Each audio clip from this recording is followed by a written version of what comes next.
Hello guys, কেমন আছো সবাই? আজকের গল্পে আমরা দেখব একটি সুন্দরী মেয়ে যখন কোনো কারণবশত তার চাকরের সাথে একটি নির্জন দ্বীপে আটকা পড়বে তখন কি হবে, তারা কিভাবে সেখানে সার্ভাইভ করবে এবং চাকর ছেলেটি ওই মেয়েটির সাথে কি করবে তা আমরা গল্পেই দেখতে পাবো। তো চলো শুরু করা যাক। গল্পের শুরুতে আমরা সমুদ্র থেকে ভেসে আসা এক মেয়েকে দেখি, যে অনেক কষ্টের সাঁতরে একটা আইল্যান্ডে উঠে আসে। তার নাম জেনিফার। তাকে দেখে মনে হচ্ছিল সে হয়তো অনেক ক্লান্ত, আর তার সাথে ভালো কিছু তো মোটেও হয়নি। তার সাথে আসলে কি হয়েছিল সেটা জানানোর জন্য গল্প আমাদের নিয়ে যায় ফ্ল্যাশব্যাকে।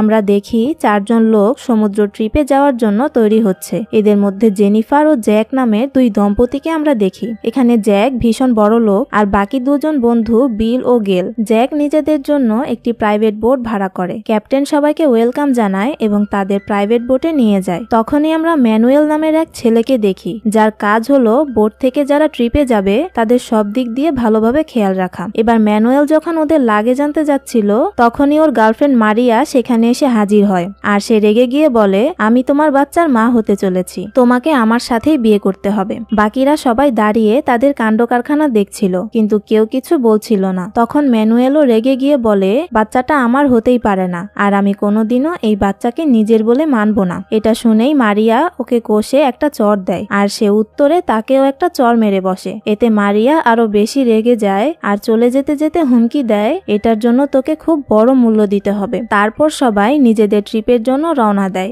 রাত হলে সবাই একসাথে ডিনার করতে বসে। ম্যানুয়েল তাদের সার্ভ করছিল, কিন্তু জ্যাকের নিজের বড়লোকি নিয়ে ভীষণ অহংকার ছিল, আর সে সবাইকেই নিজের থেকে ছোট মনে করত। সেই অহংকারেই সে ম্যানুয়েলকে নিয়ে মজা করতে শুরু করে। ম্যানুয়েলের এতে ভীষণ রাগ হচ্ছিল, কিন্তু সে কোনো জবাব না দিয়ে চলে যায়। জ্যাক আর জেনিফার যখন নিজেদের রুমে এসে পার্সোনাল টাইম কাটাচ্ছিল তখন ম্যানুয়েল রুমের পাশ থেকে তাদের শব্দগুলো শুনতে পায়, আর এতে তার মনে জেনিফারকে নিয়ে বাজে চিন্তা তৈরি হতে থাকে। তো এখান থেকে টের পাওয়া যাচ্ছে যে ম্যানুয়েলের চরিত্র কতটা ভালো। অন্যদিকে আমরা মারিয়াকে দেখি যে এক রহস্যময় জায়গায় অদ্ভুতভাবে কিছু রিচুয়াল করছিল। তারপর সে একটি পুতুল বের করে আর নানান অদ্ভুত কাণ্ড করতে থাকে। এতে বোঝা যায় সে ম্যানুয়েলের উপর কালো জাদু করছে ওর থেকে বদলা নেবার জন্য। তো যাই হোক, পরের দিন সকালে জ্যাক নিজের ড্রিঙ্কের জন্য অপেক্ষা করছিল, আর ম্যানুয়েল বেশ দেরি করে ড্রিঙ্ক নিয়ে যায়। এতে জ্যাক আবারও তাকে অপমান করতে শুরু করে। তারপর সে ক্যাপ্টেনের কাছেও ম্যানুয়েলের নামে নালিশ করে যে এই ছেলেটা খুবই স্মার্টনেস দেখায়, আর ভুল করলে সরি বলতেও জানে না। এটা শুনে ক্যাপ্টেন গিয়ে ম্যানুয়েলের উপর রেগে তাকে অনেক কথা শোনাতে থাকে। ম্যানুয়েলও রেগে যায় আর বলে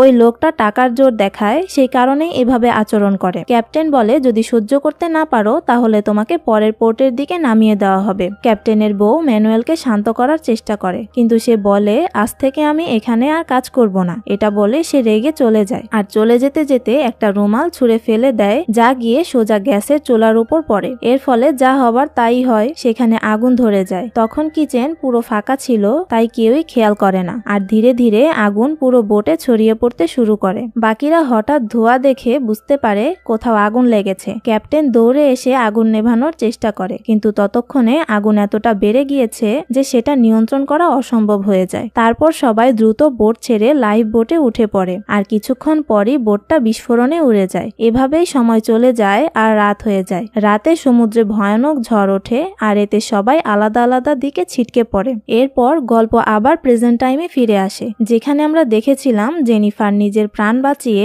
একটা নির্জন আইল্যান্ডে পৌঁছে যায়। সে কিছুই বুঝে উঠতে পারছিল না যে সামনে কি হবে, কিভাবে বাঁচবে সে। ঠিক তখনই তার চোখ পড়ে পানিতে ভেসে থাকা ক্যাপ্টেনের লাশের উপর। সে ভয়ে ছুটে যায় আর ক্যাপ্টেনকে টেনে তীরে তুলে নিয়ে আসে, কিন্তু সে তখন মৃত ছিল। এটা বুঝতেই সে আরো ভয় পেয়ে যায়। ঠিক তখনই হঠাৎ সেখানে ম্যানুয়েল এসে হাজির হয়। ম্যানুয়েল সেও ঝড় থেকে বেঁচে গিয়েছে। ম্যানুয়েল ক্যাপ্টেনকে জাগিয়ে তুলতে চেষ্টা করে, কিন্তু এতে কোনো লাভ হয় না। এখন তাদের সামনে একটাই রাস্তা, যে করেই হোক নিজেদের বাঁচিয়ে রাখা। তাদের এখানে একসাথে অনেক সময় কেটে যায়, তাই তাদের বেশ ক্ষুধাও পাচ্ছিল। কিন্তু জেনিফার বলে, এই নির্জন দ্বীপে তো খাওয়ার মতো কিছুই নেই। ম্যানুয়েল বলে, আমরা একসাথে থাকলে অনেক কিছুই খুঁজে পাবো। সে নারকেল গাছ থেকে নারকেল পেড়ে জেনিফারকে খাওয়ায়। তারপর সে বলে, এই সমুদ্রে অনেক মাছ রয়েছে, আমরা একসাথে মাছ ধরবো। তো ম্যানুয়েল মাছ ধরার জন্য একটি অস্ত্র বানায় আর জেনিফারের সাথে সমুদ্রের নিচে মাছ ধরতে যায়। কিছু মাছ ধরে নিয়ে আসে আর দুজন বসে সেটা খেতে থাকে এবং একসাথে অনেক গল্প করে। তখন জেনিফার ওকে জিজ্ঞেস করে,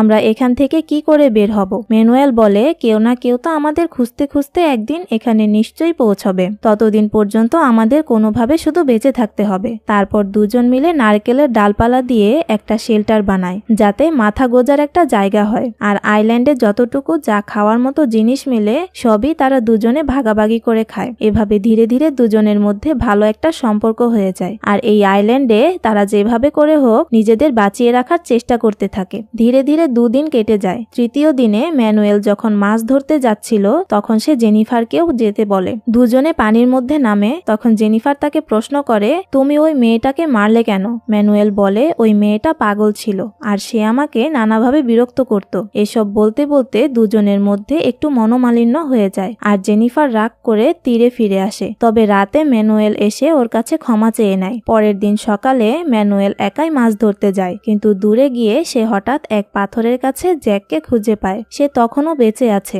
মানে জ্যাক কোনোভাবে এখানে ভেসে এসেছিল আর এখনো জীবিত আছে। ম্যানুয়েল তাকে টেনে কোনো মতে জেনিফারের কাছে নিয়ে আসে আর জেনিফার জ্যাককে দেখে ভীষণ খুশি হয়ে যায়। জ্যাক যদিও বেঁচে গিয়েছে, কিন্তু তার শরীরে প্রচন্ড আঘাত লেগেছিল, তাই তাকে বিশ্রাম নিতে দেওয়া হয়। তারপর জেনিফার ম্যানুয়েলের কাছে এসে তাকে ধন্যবাদ জানায় আর বলে, তুমি যদি আমার পাশে না থাকতে তাহলে হয়তো আমি এই আইল্যান্ডে বেঁচেই থাকতে পারতাম না। তারপর দুজন আবার একসাথে মাছ ধরতে যায়। এদিকে জ্যাক যখন একটু সুস্থ বোধ করে তখন সে বাইরে বেরোয়, কিন্তু জেনিফার আর ম্যানুয়েলকে একসাথে এত হাসি খুশি দেখে তার মোটেও ভালো লাগে না। তো যাই হোক, দুজনে মাছ ধরে ফিরে এসে দেখে জ্যাক আগুন জ্বালিয়ে ফেলেছে। ওরা অবাক হয়, কারণ 2 দিন ধরে তারা কাঁচা মাছ খেয়ে বেঁচে আছে। জ্যাক বলে তার কাছে লাইটার ছিল। ম্যানুয়েল বলে মাছ ধরাটা একটু কষ্টের কাজ, এজন্য বিচ থেকে অনেকটা দূরে যেতে হয়। জ্যাক বলে, তোমরা দুজনে খুব ভালো কাজ করেছো। 2 দিনের মধ্যে একটা ঝুপড়ি বানিয়ে এখানে থাকার এত জোগাড় করে ফেলেছো।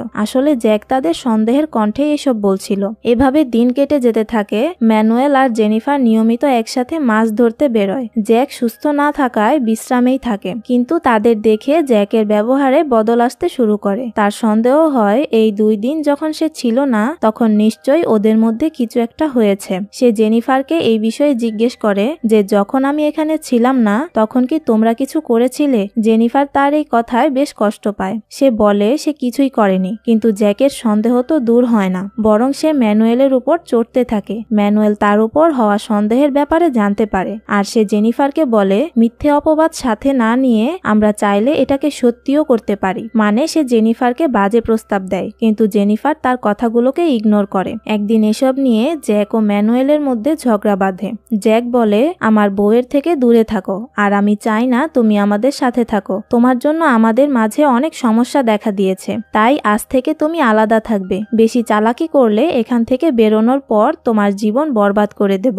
ম্যানুয়েলও রেগে বলে, আমি না থাকলে তো তুমি বাঁচতেও পারতে না, আর দেখি কি করে তুমি এখানে বাঁচো, কারণ আজ থেকে আমি তোমার জন্য আর মাছ ধরে আনবো না। জেনিফারকে বাধ্য হয়ে নিজের হাজবেন্ডের সঙ্গে থাকতে হয় আর ম্যানুয়েল অন্যদিকে আলাদা একটা ঝুপড়ি বানিয়ে একা থাকতে শুরু করে। কিন্তু জেনিফার বুঝতে পারে শুধু ম্যানুয়েল এখানে টিকে থাকতে পারবে, কারণ তার মাছ ধরতে জানা আছে। তবে জ্যাক বেশি দিন টিকতে পারবে না, কারণ সে সবসময় অন্যের ওপর ডিপেন্ড করে এসেছে। তীরে জ্যাকের একটা মাছও হাতে আসে না, ফলে কখনো নারিকেলের জল খেয়ে আবার কখনো বীজ থেকে পাওয়া শামুক খেয়ে কোনোভাবে দিন কাটাতে থাকে। আর জেনিফারকেও বাধ্য হয়ে তার সঙ্গেই থাকতে হয়। একদিন জ্যাক আর জেনিফার একটু দূরে গিয়ে মাছ ধরার চেষ্টা করে, কিন্তু তাদের হাতে কিছুই আসে না। সেই সময় ম্যানুয়েল দুটো বড়সড় মাছ ধরে, কারণ পাথরের কাছে গেলেই এমন মাছ পাওয়া যায়। এটা দেখে জ্যাক জেনিফারকে বলে, তুমি এখানে থাকো, আমি পাথরের দিকে যাচ্ছি, ওখানে হয়তো মাছ পাওয়া যাবে। কিন্তু জেনিফার বলে ওর কাছে ডাইভিং গ্লাস আছে বলেই ও সহজে মাছ ধরতে পারে,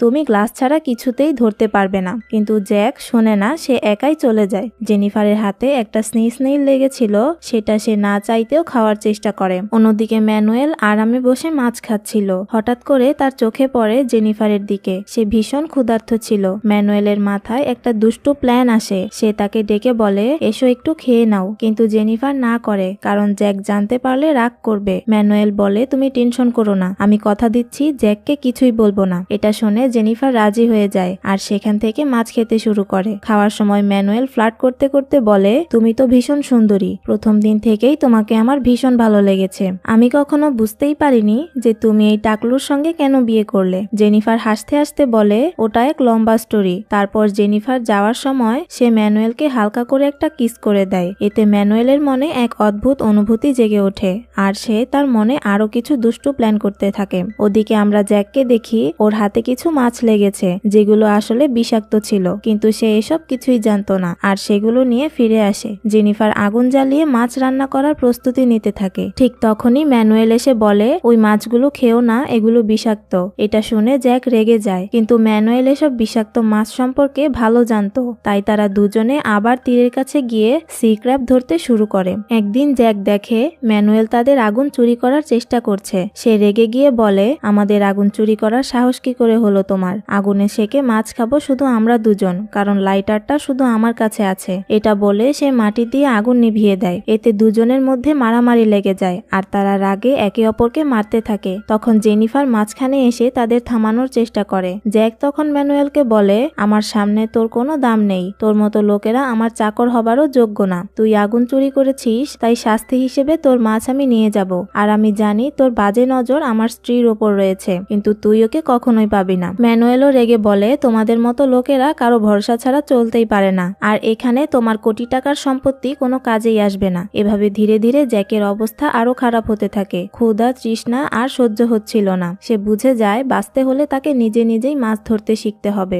তাই এক সকালে সে চুপি চুপি উঠে ম্যানুয়েলের ডাইভিং গ্লাস চুরি করে নিয়ে যায় আর মাছ ধরতে বেরিয়ে পড়ে। কিছুক্ষণ পরে জেনিফার উঠে জ্যাককে খুঁজতে থাকে। তখনই ম্যানুয়েলও জেগে উঠে দেখে তার চশমাটা নেই। সে বুঝে যায় জ্যাকই এটা চুরি করেছে। সে প্রচন্ড রেগে যায় আর এক ধারালো কাঠের লাঠি হাতে নিয়ে সে জ্যাককে মারতে যেতে থাকে। এটা দেখে জেনিফার মাঝখানে এসে তাকে থামিয়ে দেয় আর তাকে সান্ত্বনা দেয়, কিন্তু ম্যানুয়েল মানতে চায় না। জেনিফারও তাকে পুরো শক্তি দিয়ে থামানোর চেষ্টা করে। ঠিক তখনই হঠাৎ ম্যানুয়েল সেই ধারালো কাঠি ফেলে দিয়ে জেনিফারকে কিস করার চেষ্টা করে। জেনিফার প্রথমে অনেক চেষ্টা করে তাকে ঠেকাতে, কিন্তু কিছুক্ষণ পর সে নিজেও কন্ট্রোল হারিয়ে ফেলে। ওদিকে জ্যাক পাথরের কাছে গিয়ে চশমা আর কাঠি দিয়ে মাছ ধরার চেষ্টা করছিল। এইদিকে এই সুযোগে ওরা দুজন পুরোপুরি নিজেকে হারিয়ে ফেলে সেখানেই একসাথে হয়ে পড়ে। কিছুক্ষণ পর জেনিফার চিন্তায় পড়ে যায়। সে বলে, এখন আমি জ্যাককে কি বলবো? সে জানতে পারলে কি হবে? এটা শুনে ম্যানুয়েল প্রতিশ্রুতি দেয়, আমি জ্যাককে এই ব্যাপারে কিছুই বলবো না। এরপর জ্যাক একটা মাছ ধরে ফিরে আসে আর সবার আগে ম্যানুয়েলের চশমাটা তাকে ফেরত দেয়। তারপর সে জেনিফারের কাছে গিয়ে মাছটা দেখালে জেনিফার খুব খুশি হয়, কিন্তু জ্যাকের সন্দেহ হয় যে সে চশমা চুরি করার পরও ম্যানুয়েল রাগ করলো না কেন। জেনিফার বলে, সে তো অনেক রেগে গিয়েছিল, কিন্তু আমি তাকে বুঝিয়ে শান্ত করেছি যে আমরা দুজনই খুব ক্ষুধার্ত। এটা শুনে জ্যাকের সন্দেহ আরো গভীর হয়ে যায় আর সে বলে, তুমি ওকে কি দিয়ে বুঝিয়েছো? ব্যাপারটা আমি ভালো মতোই বুঝে গিয়েছি। আমার পিঠ পেছনে এমন কাজ করা তোমার মোটেও উচিত হয়নি। এটা বলে সে রাগে ফেটে পড়ে আর জেনিফারকে ধরে টেনে হিচড়ে বাইরে নিয়ে যায় আর তাকে ম্যানুয়েলের ঝুপড়ির কাছে ছুঁড়ে ফেলে দেয়। এটা দেখে ম্যানুয়েল দৌড়ে এসে জেনিফারকে সান্ত্বনা দিতে চেষ্টা করে আর জ্যাক রাগে আইল্যান্ডের উল্টো দিকে চলে যায়। সে সেখানে কায়দা করে বোতল দিয়ে একটা গগজ বানায় যাতে সে নিজে নিজে মাছ ধরতে পারে। ওদিকে জেনিফার দুশ্চিন্তায় ভুগতে থাকে, কারণ একদিন কেটে গেছে তবুও জ্যাক ফিরে আসেনি। ম্যানুয়েল তাকে বোঝায়, সে প্রথম দিন থেকেই তোমার উপর সন্দেহ করেছে আর সে তো ভালো আচরণও করে না তোমার সঙ্গে। ওর জন্য এত চিন্তা ভাবনা ছেড়ে দাও, এসো ডান্স করি। জেনিফার ম্যানুয়েলের আচরণ খুব পছন্দ করতে শুরু করে, কারণ সে জ্যাকের মতো রুড আচরণ করে না। তারপর তারা দুজন নাচতে শুরু করে। এদিকে দূর থেকে জ্যাক তাদের নাচতে দেখে ফেলে আর বুঝে যায় তার সন্দেহ একদম ঠিক ছিল। এভাবেই বেশ কিছুদিন কেটে যায়। একদিন যখন জ্যাক মাছ ধরতে যায় তখন নিচে সে একটা বোট দেখতে পায় যার একদিক ভাঙা ছিল, কিন্তু সেটা ঠিক করা সম্ভব। সে অনেক কষ্ট করে বোটটাকে উপর পর্যন্ত টেনে নিয়ে আসে। তার ধারণা এই বোটটির মাধ্যমে সে দ্বীপ থেকে বেরোতে পারবে। তখনই ম্যানুয়েল আর জেনিফার তাকে দেখে দৌড়ে গিয়ে সাহায্য করতে চায়, কারণ এই বোট ঠিক করলে হয়তো তারা তিনজনই এখান থেকে বেরিয়ে যেতে পারবে। কিন্তু জ্যাক বলে দেয়, আমার বোটে হাত দেবে না, এটাকে ঠিক করে আমি একা এখান থেকে চলে যাব। এটা শুনে দুজনে ফিরে ঝুপড়িতে চলে আসে আর জ্যাক একা একা সর্বোচ্চ শক্তি দিয়ে বোটটা ঠিক করার কাজে ব্যস্ত হয়ে যায়। এই সময় জেনিফার আবার গিয়ে জ্যাকের সাথে কথা বলার চেষ্টা করে, কিন্তু সে কোনো কিছুই শুনতে চায় না। সে বলে, তুমি আমাকে ঠকিয়েছো, এটা প্রমাণিত।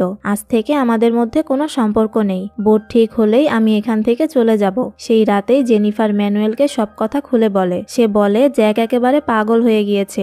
বোট ঠিক হলেই নাকি সে একা পালাবে, কিন্তু তার আগে সুযোগ পেলে আমরা দুজনে পালিয়ে যাব। তারপর দুজনে সাঁতার কাটতে পানিতে নামে আর ফুল মুডে মজা করতে করতে বোট নিয়ে পালানোর প্ল্যান নিয়ে কথা বলতে থাকে। এই সময় জ্যাক লুকিয়ে তাদের সব কথা শুনে ফেলে আর তাদের এমন অবস্থায় দেখে রাগে সে একটি প্ল্যান করে। পরের দিন জ্যাক বোটকে পুরোপুরি রেডি করে ফেলে। সে দেখে ম্যানুয়েল একটি বড় মাছ ধরে এনেছে। এটা দেখে সেও মাছ ধরতে সমুদ্রে চলে যায়। এই সুযোগে ম্যানুয়েল আর জেনিফার তাড়াহুড়ো করে বোট নিয়ে পালিয়ে যায়। জ্যাক তাদের দেখে দৌড়ে আসে, কিন্তু ততক্ষণে দুজনেই অনেকটা দূর চলে গিয়েছে। আমরা দেখি জ্যাক পাড়ে বসে মনের আনন্দে হাসছিল, যা দেখে আমরা সহজেই বুঝতে পারি নিশ্চয়ই সে কোনো চালাকি করে রেখেছে। এদিকে ম্যানুয়েল ও জেনিফার কিছু দূর যেতেই ওরা বুঝতে পারে বোটের মধ্যে ধীরে ধীরে পানি ঢুকছে। ওরা বুঝে যায় এটা নিশ্চয়ই জ্যাকের চালাকি। সে আগেই প্ল্যান করেছিল ওরা বোট নিয়ে পালাবে আর মাঝ সমুদ্রে ডুবে মারা যাবে। তখন তারা কোনো উপায় না দেখে আবার সাঁতরে আইল্যান্ডে ফিরে আসে। দুজন তীরে উঠতেই সে ম্যানুয়েলের উপর ঝাঁপিয়ে পড়ে আর তাকে আক্রমণ করে। ম্যানুয়েল অনেক সময় ধরে সাঁতার কাটায়, তার শরীরে শক্তি ছিল না, এতে সে আহত হয়ে পড়ে।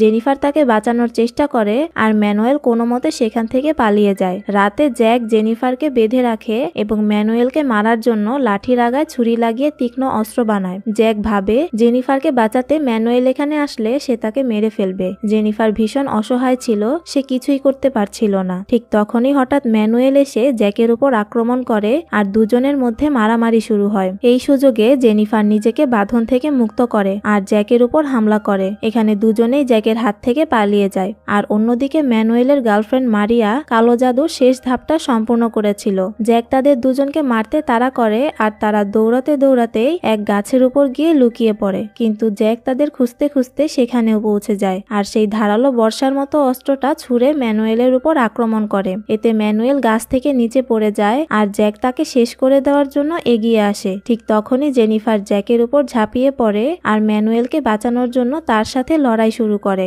লড়াইয়ের মাঝে ম্যানুয়েল একটা পাথর তুলে জ্যাককে শেষ করে দেওয়ার চেষ্টা করে, কিন্তু তার শরীর আর তাকে সাপোর্ট করে না। সে পিছিয়ে পড়তেই হঠাৎ জ্যাকের বর্ষা তার শরীর বিদ্ধ করে ফেলে। ওদিকে একই সময়ে মারিয়া জাদু করে ম্যানুয়েলের পুতুলে একটা বড় প্যারেক ঠুকে দেয় আর ম্যানুয়েলের শ্বাস সেখানেই থেমে যায়। ও সেখানে মারা যায়। আসলে এখানে ম্যানুয়েলের গার্লফ্রেন্ড তার উপর প্রতিশোধ নেওয়ার জন্য তাকে কালো জাদু করে মেরে ফেলে। যাই হোক, এবার আমরা স্ক্রিনে 2 মাস পরের দৃশ্য দেখি। একটা বোট নিয়ে এক মৎস্যজীবীর পরিবার সেই আইল্যান্ডে এসে পৌঁছায়। তারা ঝুপড়ি দেখে ভেতরে চেক করতে আসে আর সেখানে তারা জেনিফারকে পেয়ে যায়। তাদের দেখে জেনিফার ভীষণ খুশি হয়ে ওঠে, কারণ পুরো 2 মাস পর সে এবার এই আইল্যান্ড থেকে বেরোতে পারবে। তখন জ্যাক মাছ ধরতে গিয়েছিল, তাই যাওয়ার সময় জেনিফার তার লাইটার নিয়ে নেয় আর জ্যাকের কথা না বলে ওই পরিবারটার সঙ্গে চলে যায়। তারা তাকে খাবার দেয় এবং আশ্বস্ত করে এখন সে নিরাপদ। ওদিকে জ্যাক তখন পাথরের কাছে মাছ ধরছিল। হঠাৎ বোট দেখে সে আনন্দে চিৎকার করে ওঠে, কিন্তু তখন বোটের সব লোকেরা ভেতরে ছিল আর জেনিফারও কাউকে জ্যাকের কথা কিছুই জানায় না। জ্যাক চিৎকার করতে থাকে যে আমাকে নিয়ে যাও, কিন্তু কেউ তার কথা শোনে না। জেনিফার তার লাইটারও নিয়ে গিয়েছে যাতে সে আর কখনো আগুন জ্বালাতে না পারে। এভাবেই শেষ পর্যন্ত জেনিফার বেঁচে ফিরে যায় আর জ্যাক তার নিজের কর্মফলের শাস্তি পেতে সেই নির্জন আইল্যান্ডের চিরদিনের মতো একা হয়ে পড়ে থাকে। তো বন্ধুরা, এই গল্পটা তোমাদের কেমন লেগেছে আর মুভিটি নিয়ে তোমাদের কোনো মতামত থাকলে তা অবশ্যই কমেন্টে জানাবে।